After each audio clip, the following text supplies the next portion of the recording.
Hello అండి, ఈరోజు చిన్న టమాటాలతో బచ్చల కూర టమాటా కర్రీ ఎలా చేసుకోవాలో చూద్దాము. ఈ బచ్చలాకు ఇంటి దగ్గరది, ఇలా మందులు వేయకుండా పెంచుకున్న కూర చేసుకుంటే చాలా బాగుంటుంది. ముందుగా బచ్చల కూరని శుభ్రం చేసుకొని సన్నగా కట్ చేసుకోవాలి.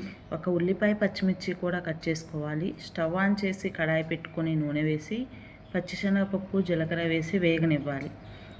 ఇలా వేగిన తర్వాత కరివేపాకు కూడా యాడ్ చేసి ఆనియన్స్ చిల్లీ కూడా యాడ్ చేసి కొంచెం వేగిన తర్వాత కట్ చేసుకున్న బచ్చలాకుని యాడ్ చేయాలి. తర్వాత ఇవి చిన్న టమాటోలు, ఇవి నార్మల్ టమాటోస్ కంటే పుల్లగా ఉంటాయి. వీటితో కర్రీ చేసుకుంటే చాలా బాగుంటుంది. మీకు ఎప్పుడైనా దొరికితే ట్రై చేయండి. వీటిని శుభ్రం చేసి వీటిని యాడ్ చేసి ఉప్పు పసుపు వేసి మూత పెట్టి టమాటోస్ని బాగా ఉడకనివ్వాలి.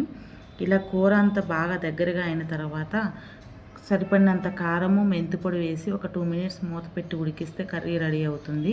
ఈ వీడియో నచ్చితే ప్లీజ్ సబ్స్క్రైబ్.